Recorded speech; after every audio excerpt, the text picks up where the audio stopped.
Before I start making something, I would like to take a moment to go to the mail this week. I received sticker from Bear Rod Shop. I think everyone knows Bear, and I will keep it a bit closer. Bear, thank you very much for your sticker. Of course, I will put it on the sheep door. Now, what I would like to do, please, everyone, go and have a look at Bear's channel and leave some kind words for Sammy. Sammy is Bear's princess and she has cancer. I know what it is to fight against cancer. And with your help, we can get her through this. And of course, Sammy, for me also, all the best. You will do this.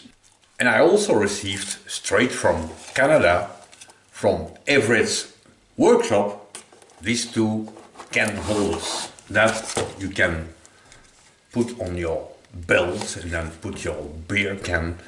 I don't think it's a good idea to mix beer and machines, but Everett, he was playing with his 3D printer and he managed to personalize two can holders for me. So Everett, thank you very much.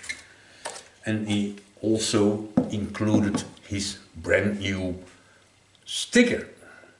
Of course, we all know that daily use things getting more and more expensive. But I think in Canada they found a solution. This is the old Everett sticker. And this is the new one. Same price, but the new one is a bit smaller. Just a joke, Everett. Thank you very much for your cup holders. I never played with D3 printers in my life, but I can imagine to make this, it will not work from the first try. I also received mail from Switzerland, from Jörg and Sabrina. And Jörg and Sabrina, they are watchmakers. Now, watchmakers in Switzerland, but whatever. And they made me this one. I think this is a beautiful piece of art. So, go and have a look at their website. I had a look and I like what I see. They have really beautiful creations. And Jörg and Sabrina, of course, thank you very much. This will go also on the sheep door, of course.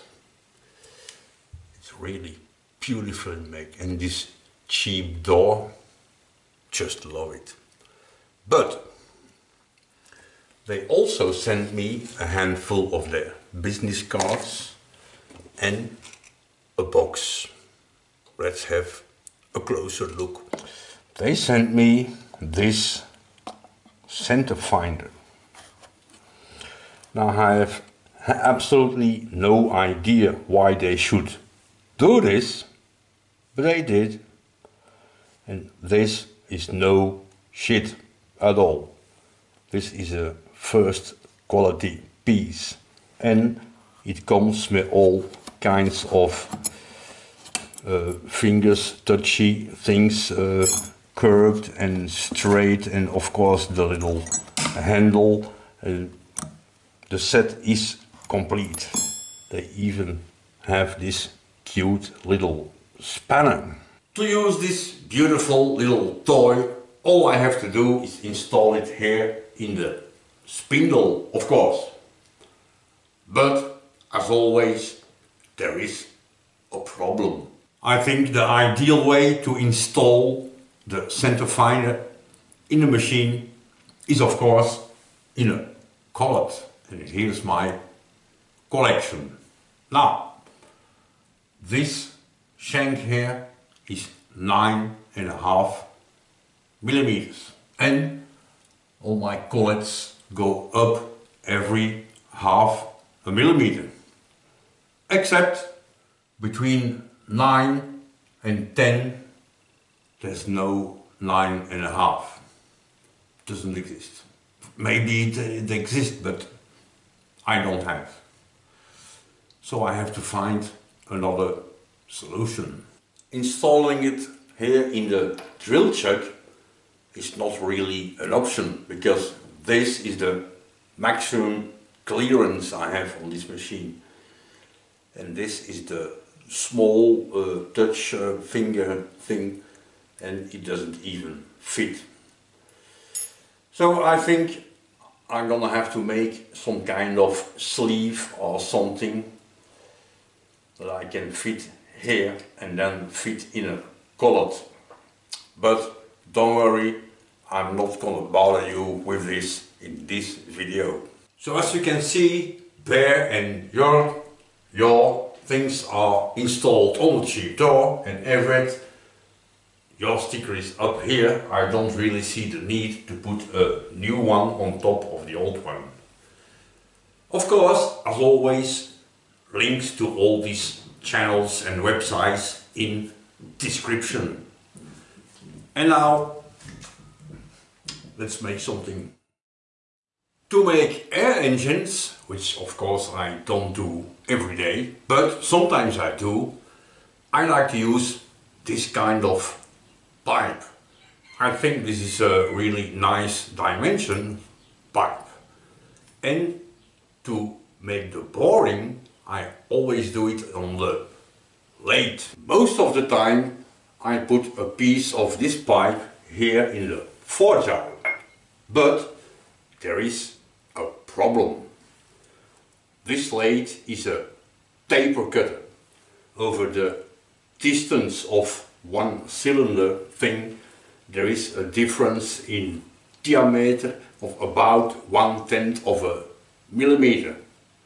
Now, normally for most of my projects I don't care, but to make a precise fit piston in a cylinder, that's a big problem.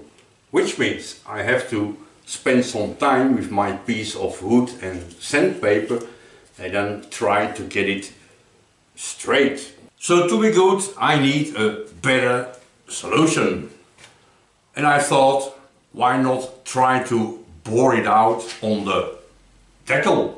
And to do that, it should be nice to use a boring head that I can put in here, which of course I don't have. But when I bought this machine, it came with some plastic case with all toys, and in there was this tapered thing and a shank. I have no idea what the thing is made for. There's no set screw, no nothing in here, so I don't know. But if I drill a hole through, put a set screw right here and use a little broken end mill that I can put in here and grind the cutting tool, I have a boring bore. First I thought I'd take the head off so I can place my boring bore horizontal. But there's of course also a problem with it. I have to hand feed. Oh, it's locked. I have to hand feed to do this. This machine has no automatic feed on the y-axis. And hand feeding, primitive, not for me. So vertical it will be. If I install the thing here,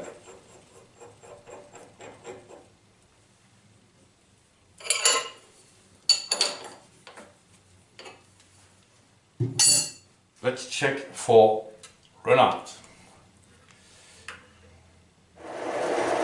This is about the distance between here and the moon. Almost.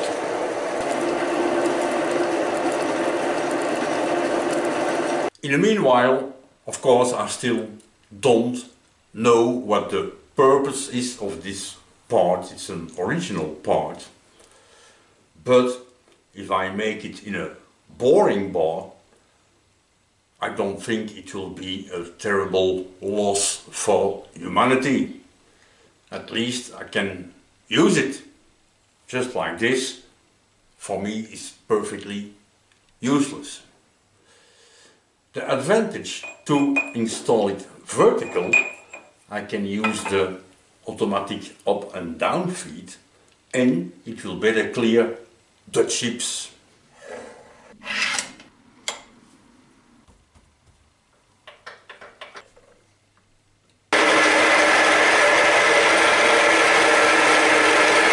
I wanted to drill the hole for the set screw here in the lathe. But as always, there is of course a problem. This part doesn't fit in the spindle of the lathe. This is too big. So in the lathe is not an option.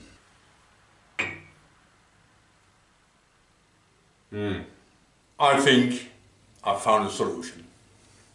If I take out my drill chuck, install my part here in place, and I install my drill chuck with the small V-block. It doesn't fit yet, but it will.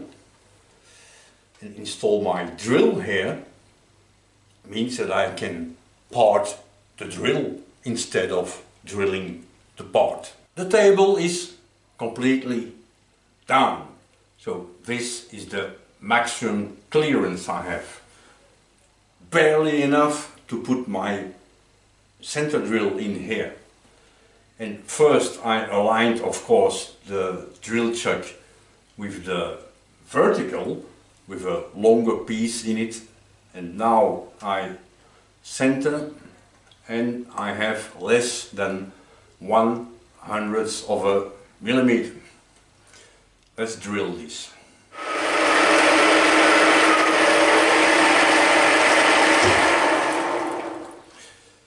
Because I have, of course, now the problem of clearance, I can't put a longer drill in here. I think I will take it out and drill it by hand. That's the only solution I can come up with.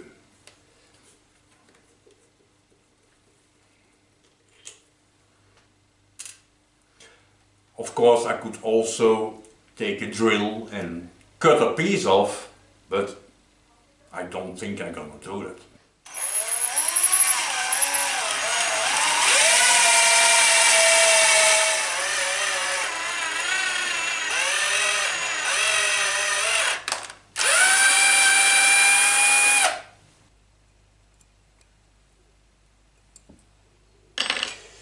Of course, it will be a little bit fiddly to adjust the radius for the cutting action, but I think for the price I pay for it, it's worth it, right?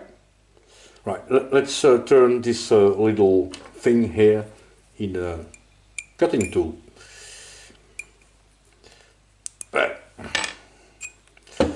I just have to think about, of course, the rotation that we cut in the right direction.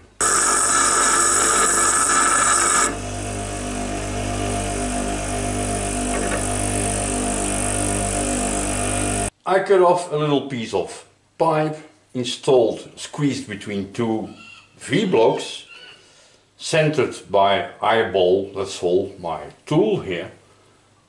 I set the finest feed and let's see if it works. Let's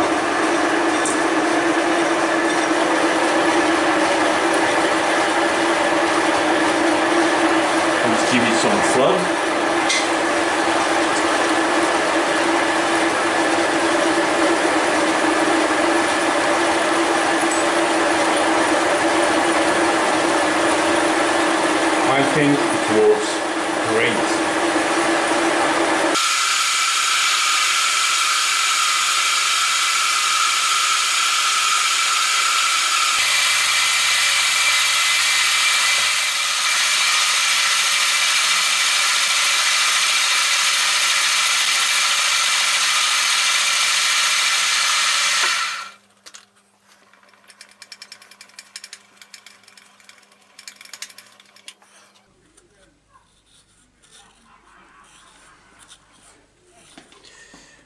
The surface finish is below 0. Absolutely not good. But for the first time I think it looks promising. Let's take a second cut, but a very light one. 1/10 of a millimeter.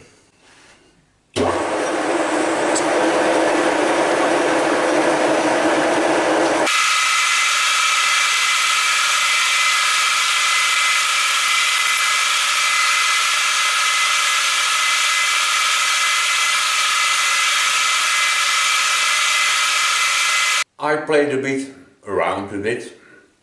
I changed the angles of the cutting tool and now it performs way better. It even makes these beautiful long chips. I think it's good.